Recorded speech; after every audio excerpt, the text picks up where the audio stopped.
Vous avez connu ce genre de situation où tous les indicateurs sont dans le rouge?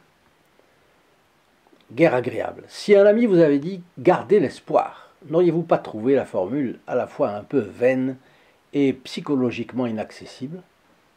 Oui, parce qu'elle oublie la transcendance, en effet. En revanche, avoir confiance contre toute espérance quand tout semble perdu, c'est exactement ce que Dieu demande à ceux qu'il veut spécialement récompenser. Dans l'Ancien Testament, c'est l'histoire de Job, c'est celle des prophètes, celle de Saint Joseph aussi, dont nous venons de célébrer la fête, Saint Joseph artisan le 1er mai, et de tant de saints durement éprouvés sur le terrain de la confiance. Qu'est-ce qui peut dépasser l'espoir perdu? La confiance envers et contre toute espérance. Et qu'est-ce que c'est que la confiance? Un acte de volonté consistant à accepter que seuls nous ne sommes capables de rien de bon. Un acte de volonté qui s'en remet filialement à la bienheureuse Vierge. Elle ménagera une issue au fond de l'impasse. Nous allons en voir un exemple saisissant avec quelqu'un dont l'entourage avait préparé le cercueil. Et le Padre Pio avait de son côté affirmé qu'à la messe de Pâques, la personne ressusciterait avec le Christ. Que voulait-il dire?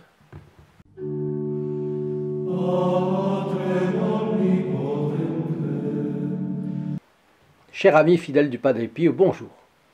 Je vous signale un cadeau qui vous fera, je le pense, grand plaisir. Ce livret et cette photographie. De même que alors les deux sont gratuits et l'acheminement postal également est gratuit. Pour ceux qui ne l'ont pas encore reçu, bien entendu. Il vous suffit de téléphoner au 08 05 36 08 47 de lundi à vendredi, de 8h30 à 12h30 et de 13h30 à 19h, et le samedi de 9h à midi. Pour nos amis canadiens, veuillez composer le 1 844 398 83 67. Nous faisons cet effort pour amener le Padre Pio dans les foyers, sachant qu'il fait des miracles de conversion dans le monde entier. Nous voici donc à San Giovanni Rotondo, le village même du Padre Pio, dans les premiers mois de l'année 1925. Paolina Preciosi habite là en bonne épouse et bonne mère de 5 garçons. Elle appartient au tiers-ordre franciscain. Elle est très appréciée des habitants. Le compliment sur elle court qu'elle a une délicatesse de conscience aussi précieuse que son nom de famille, Preciosi, en italien précieux. Elle attrape une bronchite qui s'aggrave à l'approche de la Semaine Sainte et se transforme dans une pneumonie que les médecins n'arrivent pas à juguler. Donc un problème grave qui commence de manière anodine. Eh bien ça arrive. C'est la raison pour laquelle il faut être toujours prêt et qu'on doit se confesser régulièrement. C'est aussi pourquoi il est dommage qu'en dehors de certains lieux de pèlerinage, on n'entende pas plus dans nos églises insister sur la nécessité de se confesser. Bon, Paolina passe des jours de plus en plus difficiles. La tristesse tombe sur le foyer. Vous le savez, la maladie de la mère de famille éprouve tout le monde en même temps, le mari aussi bien que les enfants. Des amis vont demander l'aide de ses prières au Padre Pio, qui répond « Que puis-je faire? Je ne suis qu'un pauvre pécheur. » C'est curieux, ce n'est pas son habitude de répondre. Il leur recommande de prier beaucoup, afin que le Seigneur ne vienne pas reprendre Paolina auprès de lui. Par sa réponse, on voit qu'il a discerné que le dessein de Dieu était de la reprendre, parce qu'elle avait probablement atteint sur cette terre la vertu qu'elle était destinée à avoir. Qui sait? Sa famille, ses proches, ses amis, ses voisins prient, mais le ciel semble inaccessible à leur demande. Les médicaments ne font aucun effet et la malade s'alimente de moins en moins. Résultat, le médecin manifeste sa crainte de la voir trépasser pour de bon. Le dimanche des Rameaux, ses amis vont encore voir le Padre Pio. Ils lui confient leurs appréhensions sur le sort des 5 enfants. Si elle décède, ils veulent comme s'ils voulaient apitoyer le Padre Pio, le pauvre. Le Padre Pio semble effectivement inquiet, comme s'il a conscience que la divine providence ne va pas intervenir. Les amis de Paoline insistent. Padre, son médecin a dit qu'il n'a plus d'espoir sur le plan médical. Et le Padre Pio, comme absent dans ses pensées, semble croire lui aussi que le destin de la mère de famille est déjà fixé et ne peut être changé. Il reprend finalement ses esprits, regarde d'un air serein les quelques personnes qui sont là, comme s'il avait trouvé une solution. Et il leur dit catégoriquement « Paolina ressuscitera avec Jésus. C'est une si bonne personne que le Seigneur la veut avec lui au paradis. Bien sûr, ses enfants ont besoin d'elle. Elle doit continuer à prier, ne pas avoir peur. Dites-lui qu'elle ressuscitera avec le Seigneur. » Un peu sibyllin comme phrase, il faut reconnaître. Le Padre Pio affirme que Paolina ressuscitera avec le Seigneur, répète-t-on à San Giovanni Rotondo de bouche en bouche tout au long de la Semaine Sainte. Dans l'esprit des habitants, les paroles du Padre Pio ont pris un ton prophétique, annonçant un miracle devant se produire à une date fixe du futur, ce qui dans l'Église, vous le savez, ne se produit quasiment jamais, du moins dans le Nouveau Testament. Dans l'Ancien, je ne sais pas, je n'ai pas encore assez lu l'Ancien Testament, mais enfin, à Fatima, Notre-Dame l'a fait en promettant un miracle pour le 13 octobre 1917. Mais c'est une exception. La nouvelle se répand dans les villes voisines de la province de Foggia et provoque débats et polémiques. Les ennemis du Padre Pio se moquent de lui, attendant le jour où la stupidité de ceux qui croient en lui sera confirmée, et les autres se partagent. Certains soutiennent mordicus que la malade va être guérie lors de la messe de la vigile pascale. Sur le plan liturgique, vous savez qu'on sort du carême et c'est déjà la fête de Pâques à la veille. D'ailleurs, toutes les fêtes liturgiques commencent la veille, en fait. Mais les autres tiennent pour une guérison lors de la messe du dimanche de Pâques. Alors il y a ceux qui tiennent d'un côté, ceux qui tiennent de l'autre, ça fait une polémique.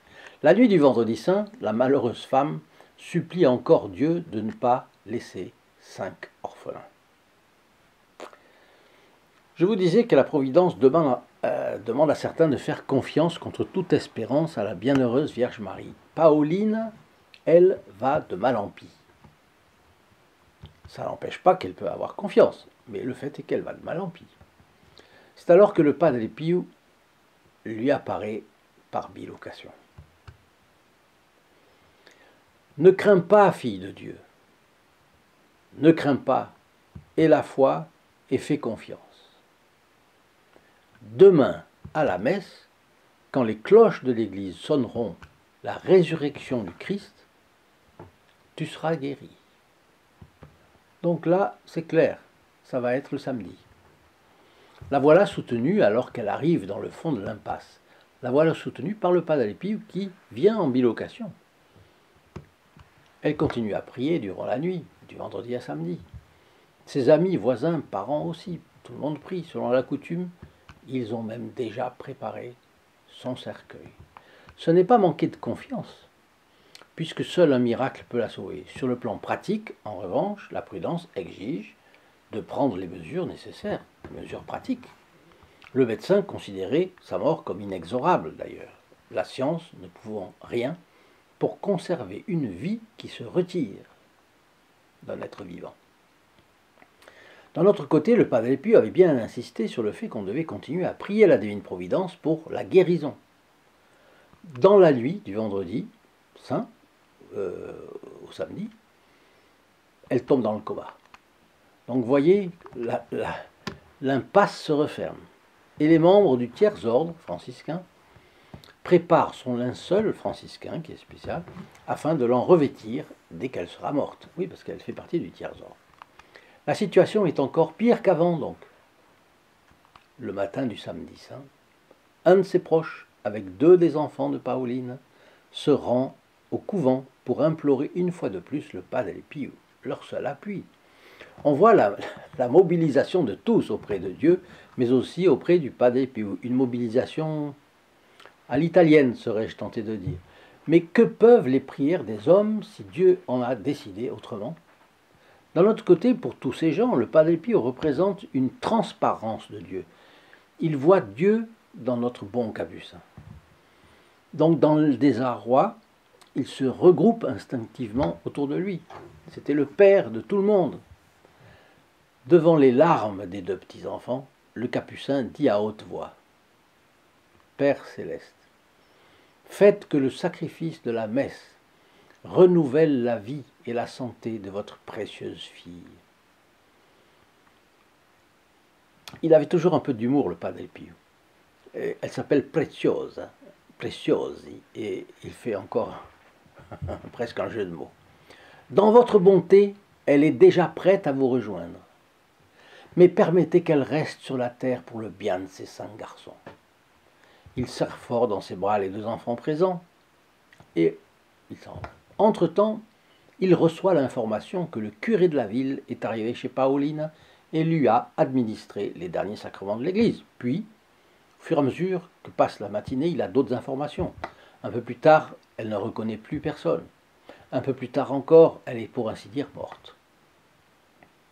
Après avoir entendu les confessions, le Padre Pio se prépare pour dire la messe. Il s'approche de l'autel et commence la messe de la Vigile pascale dans l'église conventuelle Notre-Dame des Grâces. Je pense que ça se situe vers la fin de l'après-midi. Tous les yeux sont fixés sur lui. On est en pays latin, il ne faut pas l'oublier. Donc, il est affligé, disent les uns. Il a pleuré, disent les autres. Ou encore, je ne l'ai jamais vu si abattu. J'en profite pour faire un très bref aparté. Je vous donne rendez-vous ici en bas, dans la description de la vidéo, sur le lien st-padre-pio.fr. Vous y trouverez tout un éventail de possibilités pour faire connaître le Padre Pio comme il se doit. Voyez ce que vous pouvez faire. Le Padre Pio vous en remerciera assurément au centuple. Au cours de la messe, au moment du Gloria, tout le monde voit cependant le Padre Pio transfiguré. Et là, pour le coup, de grandes larmes coulent de ses yeux. Au même moment, les cloches des églises de San Giovanni Rotondo, qui s'étaient tues depuis le jeudi saint, comme vous le savez, selon la tradition, annoncent la résurrection du Christ. Et en écho, il y a les chants de joie, gloire à Dieu ressuscité. À l'époque, c'était comme ça. Eh bien, au son des cloches, Paolina Preziosi, comme poussée par une force surhumaine, se lève de son lit. Première chose qu'elle fait, qu'est-ce que c'est? Elle remercie d'abord Dieu, et puis après le Padre Pio. Sa fièvre tombe, son corps revient à la vie, avec une vitalité qu'aucun médecin ne pouvait lui rendre. Même si on l'espérait, on était dans l'expectative. Vous comprenez bien. On voit à son teint, à son attitude, à sa transformation, qu'elle est guérie. Les gens sortent en courant. Alors là, voyez, on est en pays latin là encore une fois. Criant au miracle, Paoline est guérie, Paoline est guérie. La nouvelle se répand comme une traînée de poudre jusqu'à ceux qui assistaient à la messe qui ne sont pas encore sortis. Le miracle est arrivé, se murmuraient-ils les uns les autres, tandis que les larmes mouillaient les visages. À la fin de la cérémonie, beaucoup convergent vers la sacristie pour apercevoir au moins le Padre Pio, essayer de prendre un mot, pour essayer de voir qu'est-ce qu'il dit, pour avoir une phrase, certains. Bon. Mais c'est une telle cohue que la police est obligée d'intervenir pour contrôler l'enthousiasme des gens. Quelques jours après, quelqu'un dit au Padre Pio, Dieu l'avait peut-être voulu à ses côtés, Paolina Preziosi. Et les supplications des uns et des autres, entre parenthèses celles de Padre Pio aussi, ont fait que, elle est restée sur terre. Ce qui n'était peut-être pas le mieux pour elle. Elle serait délivrée de tous nos problèmes une fois là-haut. Et le Padre Pio lui a répondu, ah, il est également beau d'être exilé du paradis à cause de l'amour. Et il en savait quelque chose, le Padre Pio. Par l'intercession de la bienheureuse Vierge Marie et l'entremise du Padre Pio, voilà donc une mère de famille qui a bénéficié d'une guérison publiquement reconnue par beaucoup et une visite du Padre Pio par bilocation. Et dans le couvent de celui-ci, dans le couvent du Padre Pio, vous savez que nous avons visité cette année, eh bien, chaque cellule est surmontée d'une phrase inscrite côté couloir sur le mur au-dessus de la porte. Et une d'elles proclame ceci. Marie et toute la raison de ma confiance. Eh bien, cela pourrait bien être l'épilogue de ce très beau Fioretti. Qu'en pensez-vous? Dites-le moi dans vos commentaires. Et n'oubliez pas de venir me rendre visite sur le lien st-padre-pio.fr, ci-dessous dans la description de la vidéo, ici. A tout de suite. À bientôt. Au revoir. In nome del Padre, del Figliolo e dello Spirito Santo, e così sia. Sia lodato Gesù e Maria, e